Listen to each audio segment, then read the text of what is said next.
जय हिंद दोस्तों, स्वागत है आपका अपने YouTube channel paramilitary news Hindi में। दोस्तों, आज की इस महत्वपूर्ण वीडियो हम बात करने वाले हैं 8वें वेतन आयोग को लेकर, जिस पर अब सरकार अपना रुख स्पष्ट करती नजर आ रही है।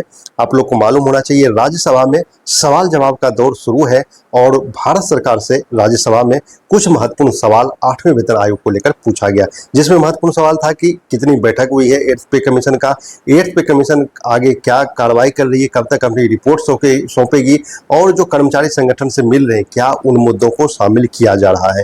तो बहुत महत्वपूर्ण सवाल पूछे गए हैं सरकार से और सरकार ने भी अपना रुख स्पष्ट कर दिया है जवाब देकर। तो चलिए हम सीधे चलते हैं राज्यसभा के सवाल जवाब की कॉपी पर, देखते हैं क्या कुछ महत्वपूर्ण सवाल पूछा गया है और क्या जवाब सरकार की ओर से दिया गया है। क्या उसमें आपके ओल्ड पेंशन स्कीम को शामिल किया जाएगा? तो चलिए हम सब कुछ समझते हैं आसान भाषा में।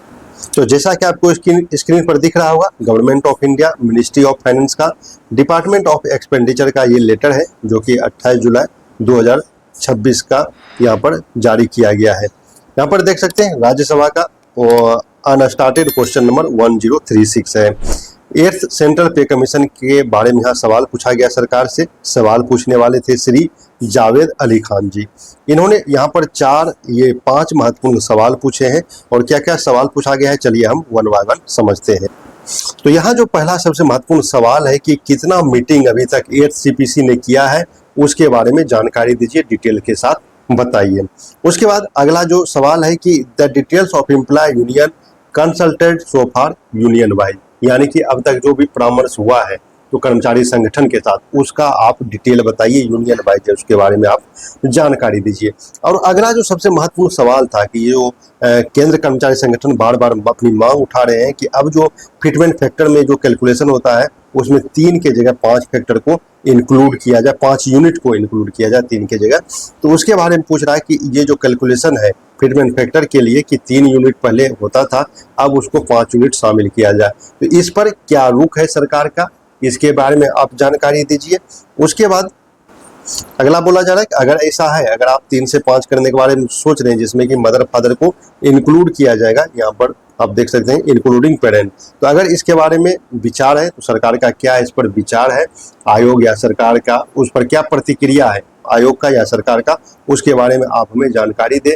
और आयोग द्वारा सरकार को जो विचार और जो अपना रिपोर्ट है वो कब तक सबमिट करेगी गवर्नमेंट के पास 8th CPC। तो यहाँ महत्वपूर्ण सवाल पूछा गया है कि फिटमेंट फैक्टर को 3 से 5 किया जा रहा है कि नहीं किया जा रहा है, कितनी मीटिंग हुई है और कब तक 8th CPC अपना रिपोर्ट सबमिट करेगी गवर्नमेंट को। तो यहाँ पर जो आंसर दिया गया है सरकार की तरफ से, देख सकते हैं minister of state in the minister of finance Shri Pankaj Chaudhary ji द्वारा यहाँ पर आंसर दिया गया। ये जो है श्री पंकज चौधरी जी सरकार द्वारा आंसर दिए, A to D सभी का एक ही साथ यहाँ पर आंसर दिया गया।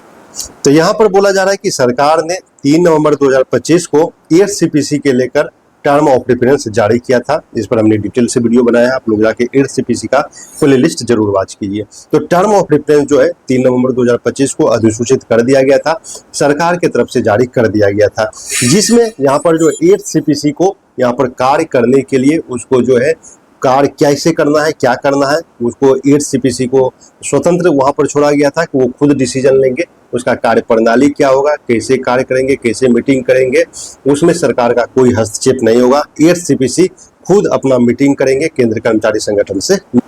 तो यहाँ पर देखिए क्लियर रूप से मेंशन किया गया है, will device it's oven procedure, यानी वो खुद अपना प्रोसीजर निर्धारित करेंगे।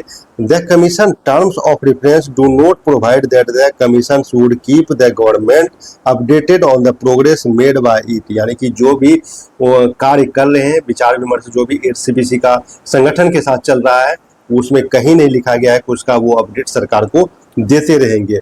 If the nature of recommendation being contemplated or on its consultation process during the course of its deliberation, यानी कि जो भी वो मीटिंग कर रहे हैं, जो भी उसकी कार्य प्रगति है, जो भी वो सिफारिश उसके पास आ रहा है, वो सरकार को अभी सबमिट नहीं कर रहे हैं, या इसमें ऐसा कुछ नहीं लिखा गया था। और जो है 18 महीने का समय दिया गया है 8th CPC पे कमीशन को, ये 18 महीने के बाद वो अपनी रिपोर्ट पूरा सबमिट करेगा फिर सरकार को पता चलेगा कि क्या मांग रखा गया है, नहीं रखा गया है, क्या कुछ है।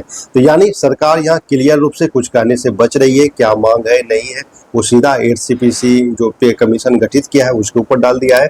जो भी होगा वो लोग खुद डिसीजन लेंगे, और डिसीजन नहीं मतलब वो अपना ड्राफ्ट तैयार करेंगे और सरकार के सामने प्रस्तुत करेंगे, जिसका कि टाइम 18 महीने दिया गया है। उसके बाद ही सरकार कुछ उस पर एक्शन लेगी। तो यानी अभी जो भी यहाँ पर पूछा गया प्रश्न, सरकार सीधे जवाब देने से बच रही है। वो बोल रहा है कि ये पूरा काम जो है एचसीपीसी का है, वो लोग खुद इसका डिसाइड करेंगे।